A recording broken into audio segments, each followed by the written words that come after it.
BRS party के रुकन assembly T Harish Rao ने इल्ज़ाम लगाया है कि फिलिपाइन को यहाँ पर जिस तरह से बरामदात हुई हैं उसमें घपला और स्कैम किया गया है। असम्बली में उन्होंने इस मसले को उठाया और हरीश राव का ये कहना था कि चावल की बरामदात में बड़ा घपला हुआ है। उन्होंने सवाल किया कि प्रेमचंद गर्ग नामी एक शख्स को जो सीबीआई और ईडी के मामलात में मुलव्विस है, उसे चावल की बरामदात का मुशीर मुकर्रर किया गया। हरीश राव ने सवाल किया कि क्या यह सच नहीं कि इसी मुशीर के दिए गए मशवरे से रियासत को नुकसान हुआ है। उन्होंने बताया कि फिलिपाइन को 10 लाख मैट्रिक टन एक्सपोर्ट करने के लिए एक मुफाहमतनामे पर दस्तखत किए गए।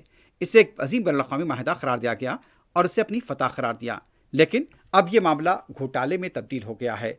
उनका यह भी कहना था कि 10 लाख टन बरामद करने के लिए एक एमओयू पर दस्तखत किए तो ये सिर्फ 22,750 टन पर ही क्यों रुक गया।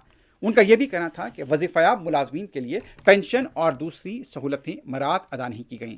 बाद में बीआरएस की तरफ से वजीफायाब मुलाजमीन के मसले को लेकर वॉकआउट किया गया।